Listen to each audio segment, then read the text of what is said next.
So, welcome to the new video of data structure and algorithm series. Sorry for the video delay, कुछ personal reason के कारण मैं कुछ दिनों से वीडियोस नहीं डाल पाई थी, बट अब मैं कोशिश करूँगी कि थोड़ा सीक्वेंस में आ जाए, डेली बेसिस पे एक वीडियो तो मैं पोस्ट कर पाऊँ।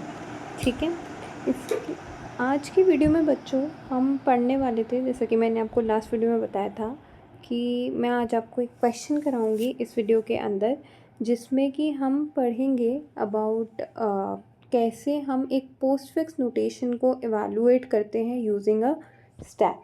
ठीक है, लास्ट वीडियो में मैंने आपको नोटेशंस के बारे में बताया था, prefix notation, infix notation, postfix notation क्या है, कन्वर्जन कैसे होता है infix to postfix and then infix to prefix भी मैंने आपको समझा दिया था। ठीक है, तो इस वीडियो में हम वो क्वेश्चन देखेंगे। उससे पहले हमें पता होना चाहिए बच्चों कि किस तरीके से इवैल्यूएट किया जाता है किसी भी पोस्टफिक्स नोटेशन को स्टैक को यूज़ करते हुए। ठीक है, तो स्टेप 1 कहता है iterate the expression from left to right. आप लेफ़्ट से राइट तक इटरेट करते जाएंगे। ठीक है, इटरेट का मतलब आई होप आपको पता होगा, लूप लगाएंगे and keep on storing the operands into a stack. आप जो भी ऑपरेंड आएगा, ऑपरेंड जैसे कि मैंने आपको बताया था, अगर आपके पास में a प्लस बी गिवन है तो a और b क्या हैं आपके ऑपरेंड कहलाते हैं, है ना। और जो प्लस का साइन है वो क्या कहलाता है, ऑपरेटर। तो आप क्या कर रहे हैं, जो भी एक्सप्रेशन आपको गिवन है उसको लेफ़्ट से राइट की तरफ आप इटरेट करते जा रहे हैं। ठीक है, और जो भी ऑपरेंड आता जा रहा है उसको आप स्टोर कराते जा रहे हैं स्टैक में। कब तक स्टोर कराते जाएंगे, जब तक आपके पास में कोई ऑपरेटर ना आ जाए।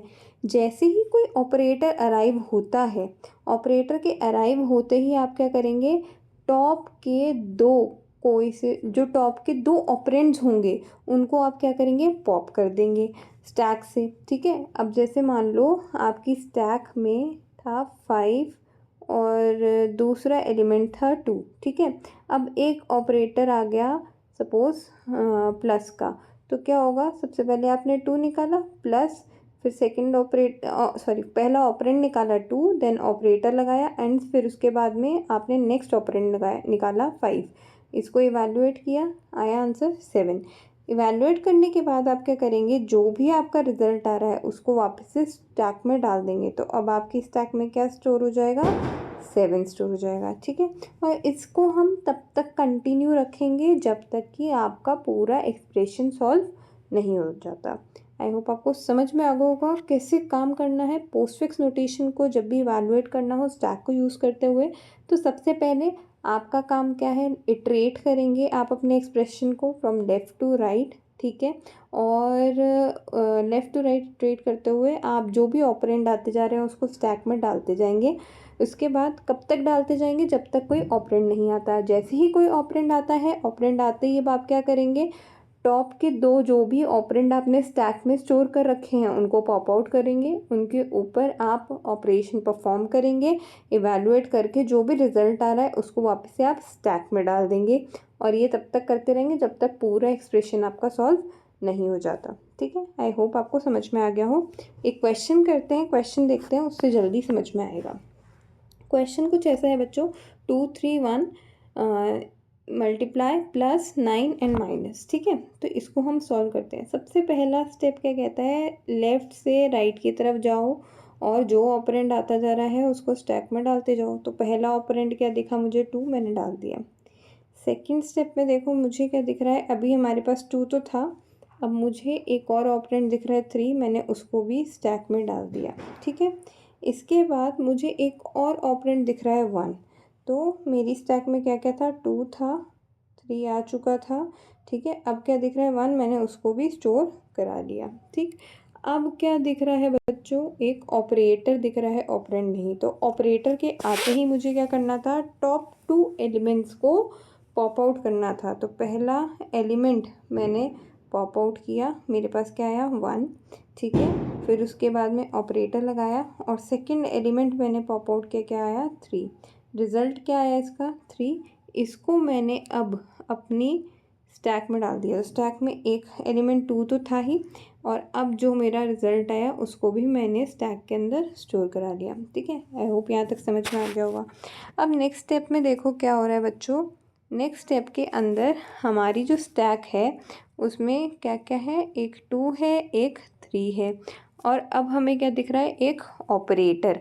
ऑपरेटर आते क्या करना है, अगेन स्टैक से जो भी टॉप के 2 एलिमेंट्स या टॉप 2 ऑपरेंड्स थे उनको निकालना है। तो पहले 3 निकाल लिया, फिर ऑपरेटर लगाया, फिर सेकंड ऑपरेंड भी निकाल लिया, रिज़ल्ट आया कितना, 5। इसको मैंने अब अपने स्टैक के अंदर रिज़ल्ट को स्टोर करा लिया। ठीक है, ये कराने के बाद अब मुझे क्या दिख रहा है बच्चों, वापस से मैंने उसको आगे इटरेट किया तो कितना दिख रहा है, 9। उसको भी मैंने ऑपरेंड को अपनी स्टैक में स्टोर करा लिया।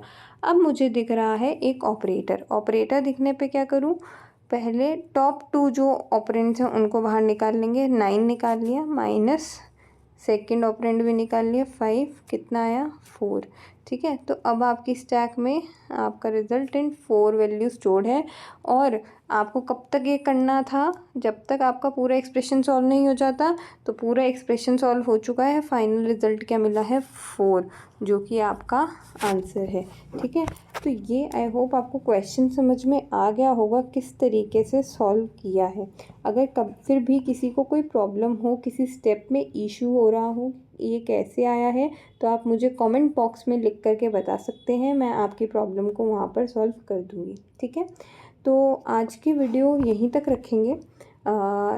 इसके साथ ही बच्चों नेक्स्ट वीडियो के अंदर मैं अब आपको लिंक लिस्ट पढ़ाना स्टार्ट करूँगी। मैं आपको पूरा डिटेल में समझाऊंगी कि लिंक लिस्ट क्या है, लिंक लिस्ट कैसे काम करती है।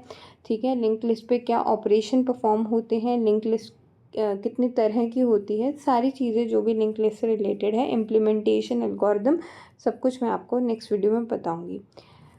तो तब तक के लिए थैंक यू।